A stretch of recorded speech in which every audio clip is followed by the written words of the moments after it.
The van crunched over the gravel driveway. We stopped at the rusted gates. Cranbrook Mental Hospital, a name whispered with fear. Dusk painted the asylum in shades of gray. Broken windows stared like empty eyes. A cold wind howled through the gaps, like the screams of tormented souls. We stepped out, the air thick with dread. This place had weight, a darkness that clung to your soul.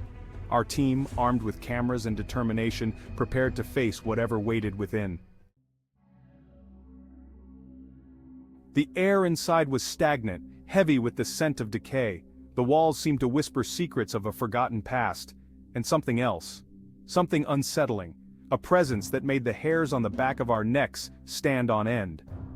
We walked down a hallway. Peeling paint hung from the walls like scabs, revealing layers of history beneath.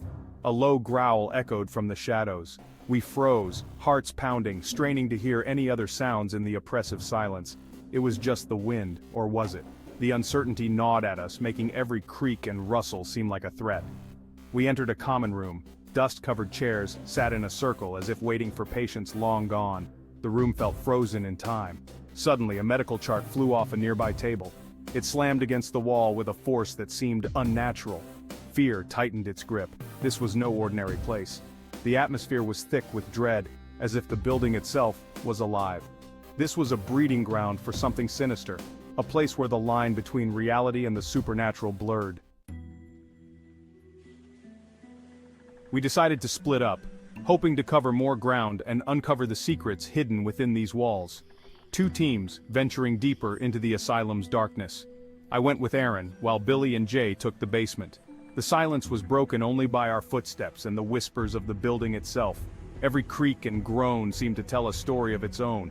We entered a padded cell. Scratches marred the walls, telling tales of torment and despair. Desperate pleas for help, forever etched into the asylum's soul. Aaron's EMF reader spiked, indicating a strong presence. The air grew colder, our breaths visible in the chilling atmosphere. Meanwhile, Billy and Jay investigated the basement, their flashlights barely piercing the oppressive darkness. The stench of mildew was overpowering, a testament to the years of neglect and decay. As they filmed a dark corner, a disembodied voice whispered through their headphones. "Get out!" it hissed, sending chills down their spines. Section 4, Ghostly Pursuit, a Desperate Escape.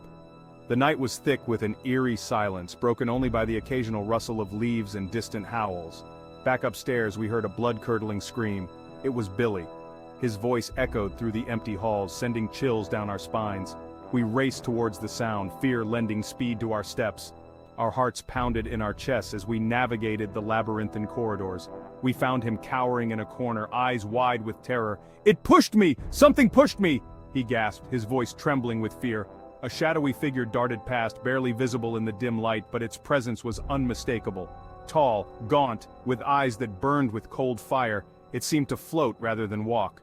We were the intruders in its domain, trespassers in a place where we did not belong, and it was angry. We ran, our footsteps echoing through the decaying halls, through the decaying corridors, past the ghostly whispers and the unseen hands that reached for us, trying to pull us back. The asylum wanted to keep us, its walls closing in as if alive, to claim us as its own, to add us to its collection of lost souls. Section 5, Unseen Eyes, the Lingering Dread. We burst out of the asylum, gasping for breath. The setting sun cast long shadows, but none belonged to the entity that haunted our steps. We had escaped. For now. As we drove away, I couldn't shake the feeling of eyes on our backs. The asylum held onto its secrets, but it had also infected us. The fear lingered, a chilling reminder of the darkness we had encountered.